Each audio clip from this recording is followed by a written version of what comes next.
pessoa humana. Isso é curioso, porque a sua geração de poetas, ela acaba se prendendo muito à questão racionalista, que foi a grande temática do pessoal de 45, foi confundida um pouco por conta dos depoimentos, sobretudo do João Cabral, né? Acaba tendo essa questão mais racional da poesia, que acaba desaguando na poesia concreta, para mim um erro. Mas, concordo. Quer dizer, e você retoma essa questão da sentimentalidade do poema. Não, eu não né? diria que eu retomo a tradição da sentimentalidade. Eu diria que eu retomo a tradição, sentimentalidade pareceria piegas, né?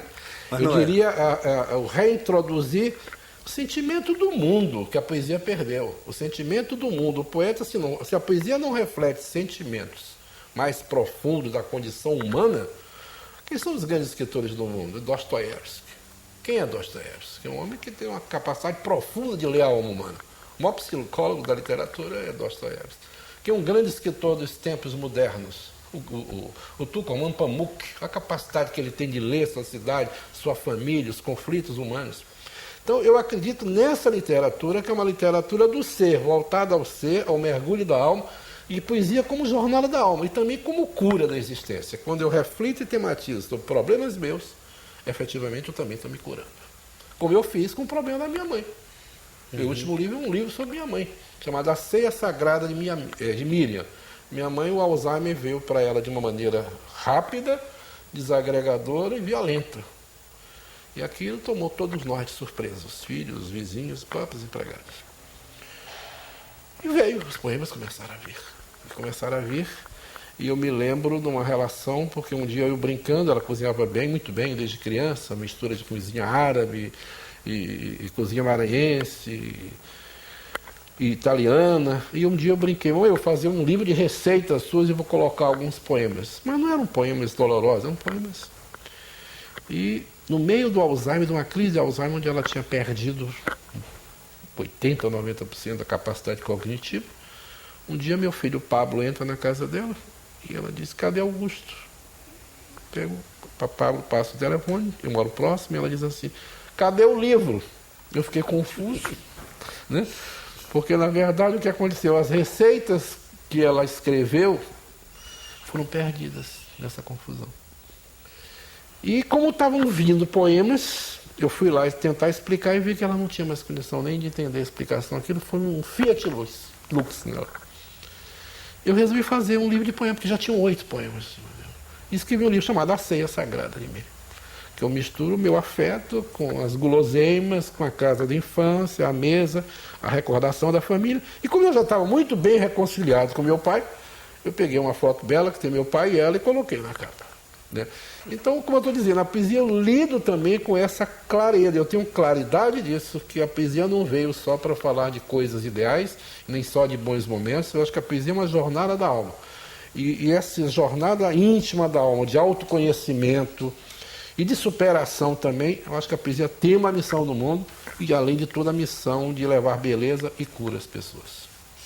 Você está organizando as suas poesias completas, quer dizer,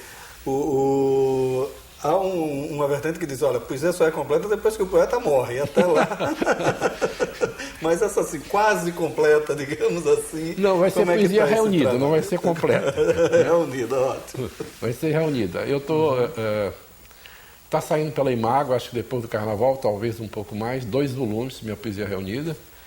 Devem ser 2 volumes grossos, tem 17 ou 18 livros publicados e 5 livros inéditos. Com a fortuna crítica do melhor que não foi perdido, né? Um ensaio, uma apresentação do Marco Lucchesi e uma introdução do Zé Mário da Silva, que é um crítico paraibano e professor da universidade. E com isso eu quero deixar a circular ao público todo o meu pensamento sobre a poesia. Penso nessa possibilidade também. Eu passei 30 anos dedicado à poesia, escrevendo várias horas por dia. Ela se tornou a coisa mais importante da minha vida. E eu penso também nessa possibilidade, não de morrer agora, espero que não, mas de parar um pouco a poesia e talvez fazer outras coisas. Mas é um processo ainda que eu deixo o meu inconsciente conversar com o meu consciente e deixo o tempo seguir o seu fluxo natural. Interessante. Duas outras curiosidades na sua trajetória como poeta. Primeiro, essa sua boa reclusão no Maranhão, né? Quer dizer, a permanência, o Capiba, que era um grande compositor pernambucano, ele dizia uma coisa interessante. Sempre que diziam a ele, por que você não vai para o Rio? Ele disse, porque eu não quero ser um compositor carioca nascido em Pernambuco. Quer dizer, então, esse apelo à da terra e tal, de se fazer uma poesia ao mesmo tempo universal, mas dentro de um ambiente, de certa forma, provinciano, né? E essa dedicação mesmo à poesia, do trabalho cotidiano da poética, né? Quer dizer, como é que se dá isso tudo? Olha, eu sempre vi a poesia, e principalmente nos últimos anos, eu cheguei à conclusão que a poesia foi um dom que Deus me deu, para me diminuir minha incompletude, entendeu? Celebrar a vida, minha alegria e também adoçar meu sofrimento, mas aquilo com uma característica de missão. E a minha sendo missão, eu tinha que me isolar um pouco. Em primeiro lugar, me isolar porque, por temperamento mesmo, eu já não sou homem de multidão. Em segundo lugar, São Luís já me propiciava isso. Nós estamos no mapa do Brasil, lá em cima, na coroa do mapa, né? Depois, uma característica que eu não sou um homem de academias, sindicatos, associações. Eu gosto de ser só. Como disse Fernando Pessoa, não gosto que me peguem no braço, que maçada quererem que eu seja de companhia. E depois isso tudo me possibilitou efetivamente ter tempo para escrever. Porque se você não cria tempo para escrever e fica preso a toda a burocracia da vida literária, não, você não se torna um poeta. Ou se torna um poeta, e aí eu não quero generalizar, mas eu vejo muitos casos de pessoas que a vida literária tomou sua vida e não a literatura. E eu jamais quero ser. Eu quero ser apenas um poeta que escreveu poemas, que se recolheu, encontrou o que queria dizer pela poesia e tentou passar um grão de beleza ou uma centelha de luz ao mundo. Quer dizer, é o ofício pleno da literatura. Pleno. Eu amo poesia. É ótimo. Cássio, foi um prazer conversar com você. Antes que se conhecia por telefone. Pois é, um grande prazer, Maurício. Felicidade para você também. Obrigado.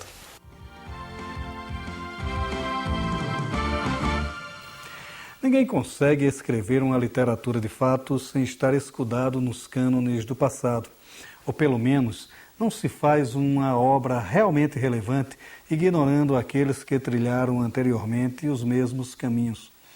Neste ponto, surgem livros fundamentais com passeios breves, mas intensos em nosso passado literário.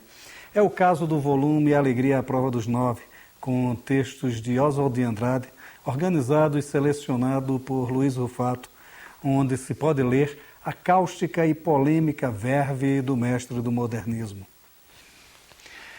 Oswald foi marcado pelo mítico folclore que criou sobre si mesmo. Moço rico dilapidou toda a fortuna numa vida boêmia anárquica. Afastada esta primeira impressão, resta mergulhar de fato em seu pensamento. E este foi o trabalho de Rufato.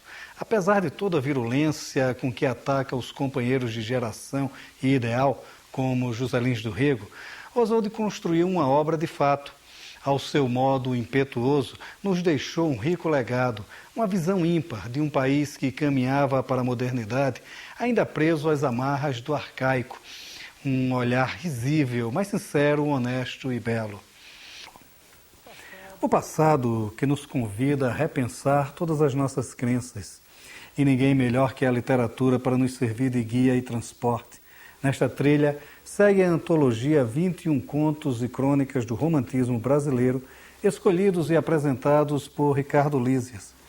Doutor em literatura brasileira, Lísias apresenta o romantismo como um gênero muito além da frivolidade beletrista, restaurando assim uma verdade histórica.